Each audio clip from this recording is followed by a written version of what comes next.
స్వామి రాత్రి లేదు పగలు లేదు, ఇంత జనమా, ఇంతమంది తడి బట్టలతో నీకు అంగ ప్రదక్షిణాలా, ఇంతమంది తలనీలాలు ఇచ్చేసి నీ దగ్గరికి వచ్చి దర్శనమా, ఇంతమంది ముడుపులు తీసుకొచ్చి హుండీల్లో వేసేస్తున్నారా, ఎప్పుడు వింటున్నావయ్యా ఈ కష్టాలన్నీ? కళ్ళందుకే ఇలా నామాలు పెట్టేసుకుని నిద్రాముద్రాం నిఖిల జగతి రక్షణే జాగరూకం అని దక్షిణాయనంలో పడుకున్నవాడు ఆంతరంగంలోకి చూసినట్టు వచ్చే వాళ్ళ మనస్సులు చూస్తాడు.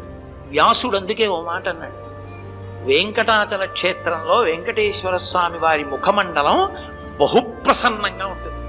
ఒక్కొక్క రోజున ఎంతో సంతోషంగా ఉంటుంది. అర్థం ఏమిటో తెలుసా? కొండ మీదకి ఎవరో ధార్మికులు వచ్చారని గుర్తు. ధర్మమునందు విశేషమైన అనురక్తి ఉన్న వాళ్ళు కొండ మీదకి వచ్చారనుకోండి, ఆ రోజు మురిసిపోతాట, రే ఒక్కడు వచ్చాడు రా